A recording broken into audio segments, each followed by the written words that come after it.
Muhammad bin Wasi' berkata rahimahullahu taala, "Lau kana lidzunubi rihun ma jalasa ilayya ahad."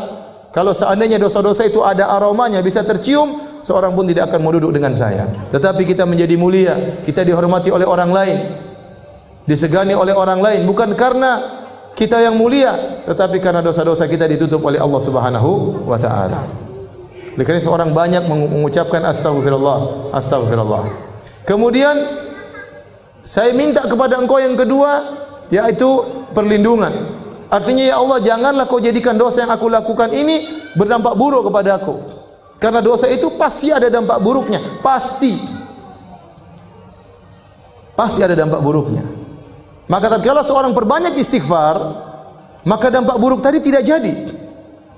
Bahkan sebagian salaf mengatakan, demi Allah saya mengetahui dampak dari maksiatku pada kendaraanku dan pada pembantuku.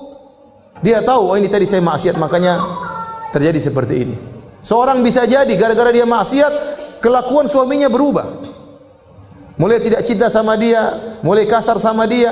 Jadi seorang laki bermaksiat, akhirnya kelakuan istrinya berubah atau kelakuan anak-anaknya berubah. Dampak maksiat. Oleh karenanya makna istighfar, ya Allah aku mohon kepada Engkau tutup aib-aibku. Yang kedua, jauhkan aku dari dampak maksiat tersebut. Maka sungguh beruntung orang yang banyak istighfar. Kata Nabi SAW, tuba liman wajada fi sahifatihi istighfaran kathiran. Sungguh beruntung orang yang mendapati dalam catatan amalnya banyak istighfar. Sekarang ini ibu-ibu, ya, banyak waktu kita terbuang, bapak-bapak sekalian.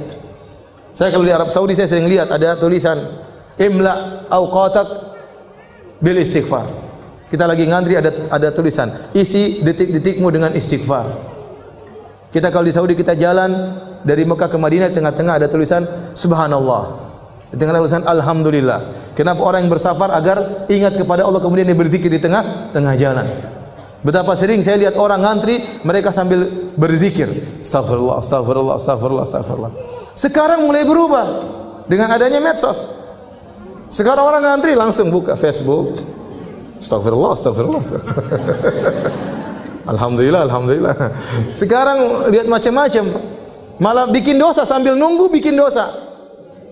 Kenapa lihat macam-macam sambil nunggu? Isi waktumu menunggumu, antrianmu dengan dosa. Seakan-akan begitu. Lihat berita macam-macam, lihat berita hoax, lihat komentar-komentar, cari-cari kesalahan orang, ikut nge-share keburukan, ikut komentar keburukan, ikut nyakitin hati orang lain, nuduh yang tidak-tidak, ikut sebar berita bohong, ikut mendengar berita-berita ghibah, ikut baca berita-berita ngerumpi, melihat aurat orang lain. Isi waktumu dengan dosa, seakan-akan demikian. Nah, kita ini banyak dosa. Maka kalau kita lagi di mobil, istighfar, astagfirullah, astagfirullah, astagfirullah. Lagi nyetir, astagfirullah, astagfirullah, astagfirullah. Enggak usah malu-malu. Kadang kita duduk bareng mau astagfirullah enggak enak. Kayak soalim. Model kayak begini nanti cuek aja, kerasin suara astagfirullah, astagfirullah. Tumben bu, astagfirullah, astagfirullah, sudah cuek. Sudah istighfar aja, cuekin. Kalau kita terbiasa, nanti jadi biasa. Ustaz saya takut riya. Kenapa anti takut riya? Karena anti tidak terbiasa. Orang itu terkadang takut riya. Kenapa? Karena tidak terbiasa. Kalau terbiasa cuek, orang bertamu di rumahnya, sebentar, saya mau sholat duha dulu ya. Cuek aja. Tapi kalau wah itu berarti karena dia tidak biasa sholat duha, makanya dia apa? Takut riya. Tapi kalau dia biasa cuek, dia enggak peduli dengan manusia, gelar sajadah Allahu Akbar, tamu-tamunya ngobrol biarin aja. Harus biasakan diri seperti itu. Ya. Di bandara buka Quran takut riya. Kenapa? Karena jarang baca Quran. Kalau sering baca Quran di mana-mana enggak ada takut riya. Insyaallah, maksudnya Allah jaga diri. Ya. Maka maksud saya banyak waktu kita terbuang, isi dengan istighfar, astagfirullah, astagfirullah, astagfirullah. Orang kalau sudah istighfar manfaatnya banyak. Allah berikan dunia dan juga Allah berikan akhirat. Yang sini saya sampaikan, siapa yang lebih baik daripada Allah Subhanahu wa taala? Tidak ada yang lebih baik daripada Allah Subhanahu wa taala. Kalau orang bertobat, kalau orang beristighfar, Allah bukan cuma ampuni dosa-dosanya, bahkan Allah kasih bonus dunia dan akhirat. Ya. Apa kata Allah Subhanahu wa taala? Ya. Tentang perkataan Nabi Nuh alaihi salam, faqultu Firu rabbakum innahu kana ghaffara yursilis samaa 'alaikum midrara wa yumdidukum bi amwalin wa banin wa yaj'al lakum jannatin wa yaj'al lakum anhara ma lakum la tarjuna lillahi waqara. Aku berkata kepada kaumku, istighfarlah kalian. Sungguhnya Allah Maha Pengampun. Niscaya Allah akan turunkan hujan, yaitu hujan apa? Hujan rahmat.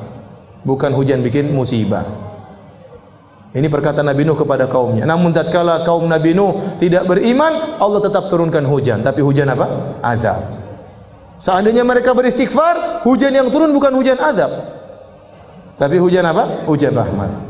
Kata Allah, yursil sama alaikum midrara wa yumdidukum bi amwalin wa banin. Allah akan perbanyak anak-anak kalian, Allah akan perbanyak harta-harta kalian.